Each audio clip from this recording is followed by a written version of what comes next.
Лекциянын темасы Кыргыз элинин калыптанышы. Бул маселе Кыргызстандын тарыхындагы эң орчундуу маселелердин бири. Кыргыз эли качан калыптанган деген суроого тарыхчы окумуштуулар ар түрдүү жооп берет. Адегенде биз эл деген эмнени түшүндүрөт, ошого көңүл бурушубуз керек. Эл бул адамдардын коомдук бирикмеси. Элден тышкарыдагы эң байыркы доордон баштап адамдардын коомдук бирикмелери болгон. Адамзат жаныбарлар дүйнөсүнөн бөлүнүп чыкканда болжол менен мындан 2,5 миллион жыл мурун адамдар өз алдынча ар бири өзүнчө жашоого мүмкүн эмес болгон. Ошондуктан ошол доордо адамдар алгачкы адам үйүрлөрүнө бириккен.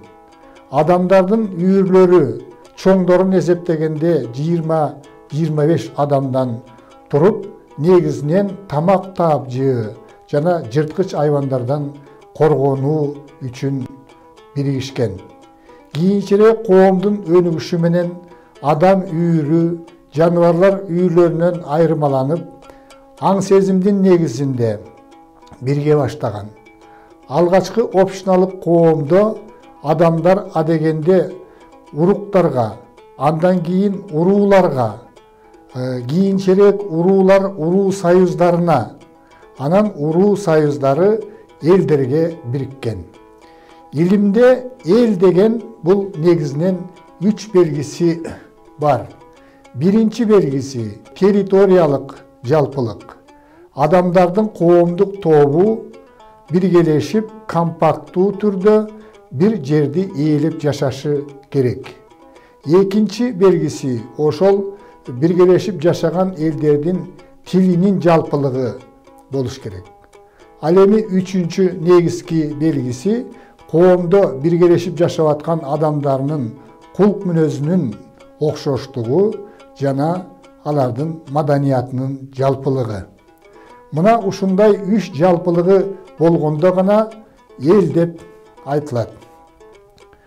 Кыргыз эли качан пайда болгон? Окумуштуулардын айрымдары Кыргыз эли байыркы доордо, тагыраак айтканда коло доорунда, биздин заманга чейинки 3-1 миң жылдыктарда эле Кыргыз элинин белгилери болгон деп эсептейт. Алар негизинен археологиялык изилдөөлөргө таянып, ошол мезгилдеги кыргыздар жашаган жерлердеги маданий калдыктарга көбүрөөк таянып, көбүнчө өлүк көмүү салттарына көбүрөөк көңүл бурушат дагы. Ошол мезгилдеги дөбө мүрзөлөр кыргыздарга тиешелүү деп эсептешет. Ошол коло доорунда пайда болгон, ошол коло доорунда дөбө мүрзөлөргө айрым бир адамдар пайдаланган буюмдар коюлган. Алардын ичинен ошол дөбө мүрзөлөрдөн көбүнчө жаныбарлардын чүкөлөрү, койдун, тоо эчкилеринин, жапайы айвандардын чүкөлөрү табылган. Ошол чүкөлөрдө эң кызыгы коло доорунда биздин заманга чейинки 3-1 миң жылдыктарга таандык коло доорунда 20-кылымдын башына чейин кыргыздардын уруулары пайдаланып келген эң тамгалар чегилгендиги аныкталган. Мындан тышкары байыркы доордо кыргыздар негизинен мал чарбачылыгы жана дыйканчылык менен кесип кылган. Кыргыздардан чыккан саяпкерлердин, мүнүшкөрлөрдүн болушу, жапайы айвандарды колго үйрөтүү салтынын абдан жакшы өнүккөндүгү бул ошол кыргыз элинин байыркы эл экендигин айгелинип турат. Кыргыздар мал багуу менен катар эле ошол мезгилде дыйканчылык менен дагы кесип кылышкан. Мал чарбачылыгынын негизги белгиси малдын саны көбөйгөн мезгилде көчмөн жана жарым көчмөн мал чарбачылыгы менен кесип кылган. Ошондуктан кыргыздар жашаган аймактарда өзгөчө ошол коло дооруна тиешелүү таштык маданияты, Karasuk madaniyatı, özgöçe Andronov madaniyatının dışındagı arxeologiyalыk estelikler Kırgızlarga tiyешелүү деген окумуштуулардын тобу бар. Göçmen mal çarbaçılık болгондон кийин ошол мезгилде боз үйдүн элементтери ошо Andronov маданиятынын мезгилинде пайда болуп, кийинчерээк ушул боз үй пайда болгон. Археологиялык изилдөөлөрдө ошо боз үйдүн айрым элементтери ошол жерлерде табылып аткандыгы күбө. Ал эми дыйканчылыкта кыргыздар тарууну көбүрөөк айдап, таруудан азык жасашкан. Азыркы мезгилге чейин сакталган бозо жазуу технологиясы Борбордук Азиядагы элдердин ичинен ушул Кыргыздарда гана сакталган. Биз жогоруда айткандай, жанагы чүкө оюндарын ойноо, чүкөлөргө эн тамгаларды түшүрүү, байыркы доордо кыргыз эли ордо оюнун ойногондугунан кабар берет. Ордо оюнун азыркы күнгө чейин ойноп келген бул кыргыз эли болуп эсептелет. Мына ушундай аргументтер менен фактыларга таянып, бул айрым окумуштуулар кыргыздар эң байыркы доордо, коло доорунда эле кыргыз эли эл катарында калыптана баштаган деген пикирди айтышат. Кыргыздардын байыркы мезгилде эл болуп жашагандыгы жөнүндө, байыркы мезгилде мамлекеттүүлүгү, ээлиги болгондугу жөнүндө тарыхый так далилдер бар экендигин биз алдыңкы лекцияларда айтканбыз. Биздин заманга чейинки 3-кылымда, тагыраак айтканда, биздин заманга чейинки 201-жылы хундардын императору Моде Шанюй түндүккө жана түндүк батышка жортуул уюштуруп 5 ээликти, анын ичинен кыргыздардын ээлигин басып алгандыгы жөнүндө Кытайдын окумуштуусу Сыматсян өзүнүн тарыхый жазмалар деген китебинде так жазып калтырган. Демек, тарыхый булактарда, жазма булактарда биздин эрага чейинки 3-кылымда кыргыздардын мамлекети болгондугу жөнүндө так маалымат бар.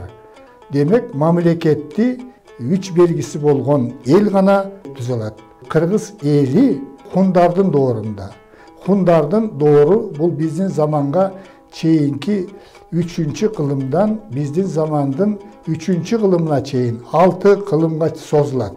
Эң гүлдөп өнүккөн мезгили бул биздин эрага чейинки 3-1 кылымдар. Мына ошол доорда кыргыз эли Хун империясынын курамына кирип, империянын курамында өзүнчө эл катарында өнүккөндүгүн билебиз.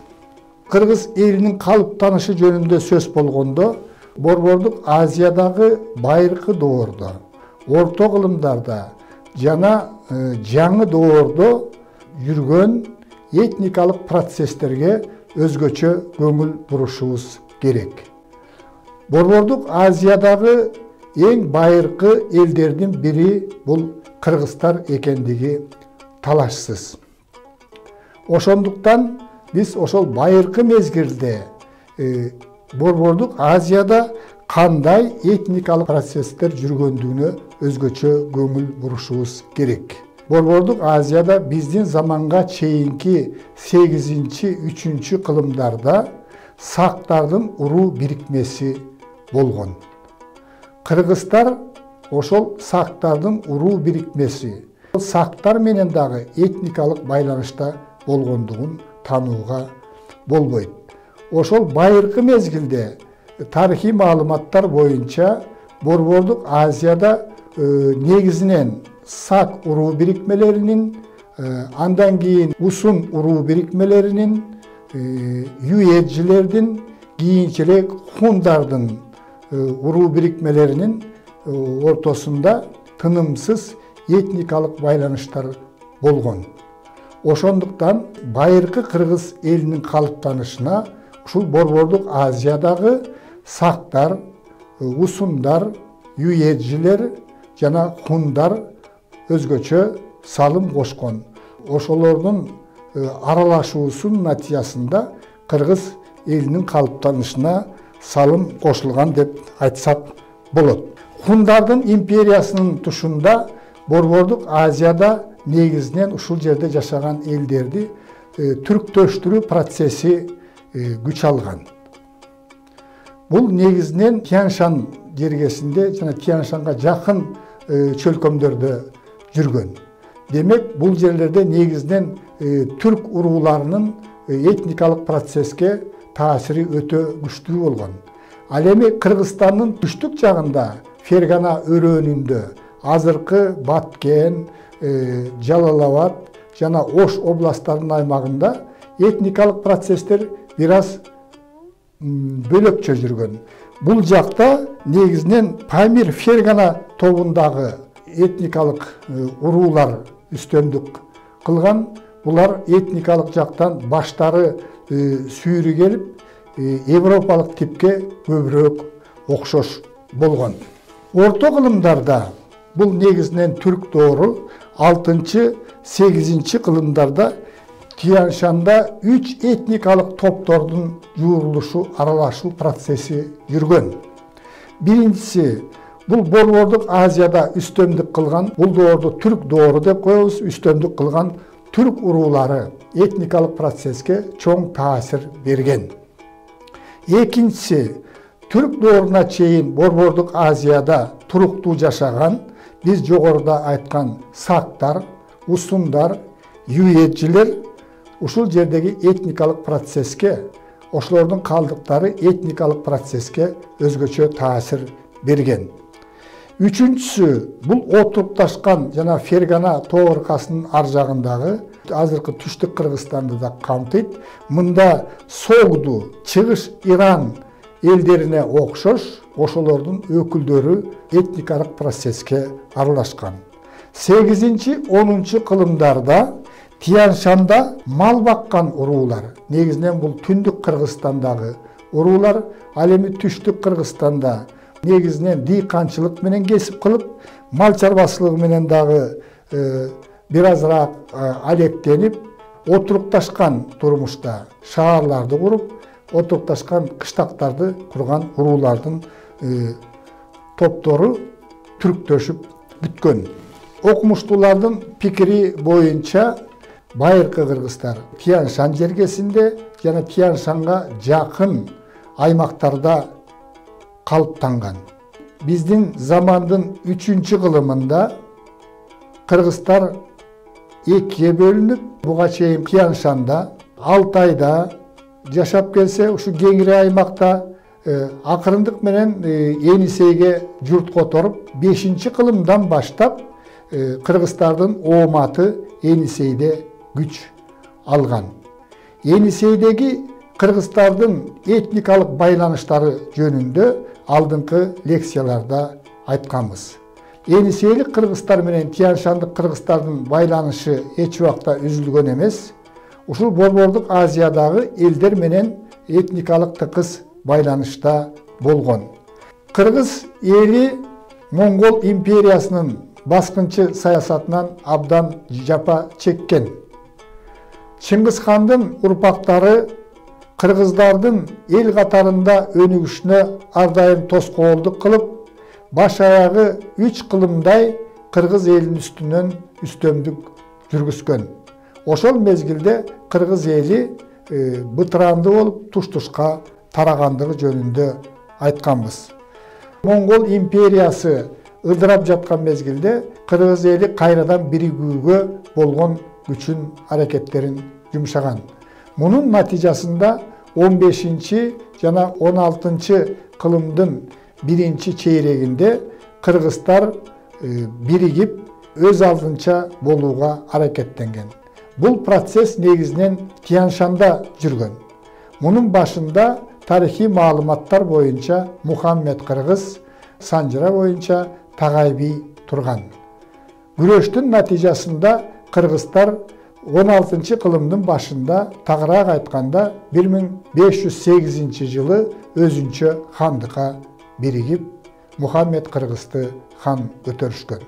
Мына ошол мезгилден баштап кыргыздар моголдордун, тагыраак айтканда Чыңгизиттердин бийлигинен кутулуп, өз алдынча мамлекет түзүп, өз алдынча эл катарында жашоого hareketini küçötkön.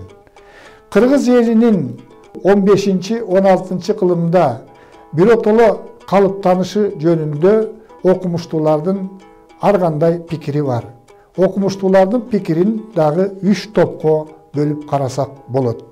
Misalı belgili okumuştular Radlov menen Berniştan Kırgız eli Tengir Toğu Tianşan'a Enisey'den göçüp gelgen degen pikirdi aytışat.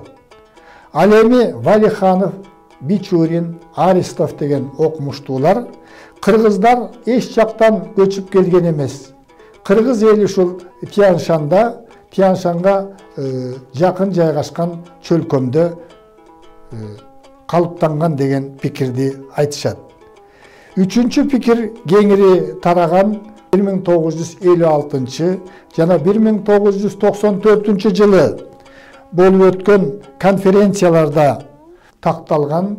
Бул боюнча Кыргыз эли борбордук Азияда жашаган элдердин жана жергиликтүү Орто Азияда жашаган элдердин жуурулушунун натыйжасында пайда болгон.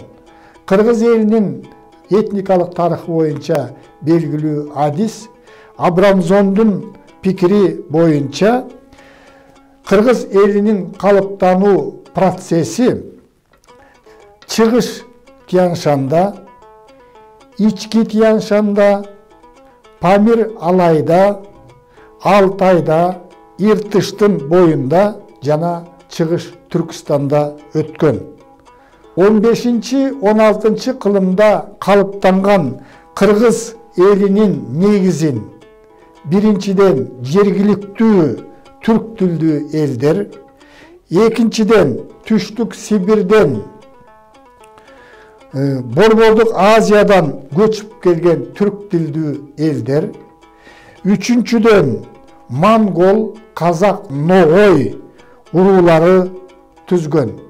Kırgız elinin kalıptanışında Eniseylik Kırgızlardan koşkon salımın eç vakta tanууга bolboyt. Antkeni 18. kılımdın başına çeyin Eniseylik Kırgızlar menen Tianşandık Kırgızlardan ortasındagı baylanış eç vakta üzülgön emez. Jıyıntıktap aytkanda Kırgız eli negizinen 3 baskışta kalıptangan. Birincisi bul bayırkı doğur, kolo doğurundan başlanıp saktardın, usundardın, yüyecilerden jana hundardın doğuruna tuş keledi. Orta kılımdarda Kırgız eli negizinen Türk uruları menen abdan aralaşkan. Mongol doğru bütkөндөн кийин biz jogorda aytkanday Mongol uruları menen dagı aralaşуу, Kazak Noğoy uruları menen aralaşуу, Türk uruları menen aralaşуу prosesi жүрgөн. Belgili okumuştu Kümülöv belgilegендей, dünyada bir dagı taza etnos el bolboyt. Har bir balanın ata enesi bolgon siyaktуу, har bir eldin dagı bir neçe ata babası bolot. Kırgız eli dagı ушул Борбордук Азиядагы байыркы доордон 19 кылымдарга чейинки жүргөн этникалык процесстердин натыйжасы десек болот.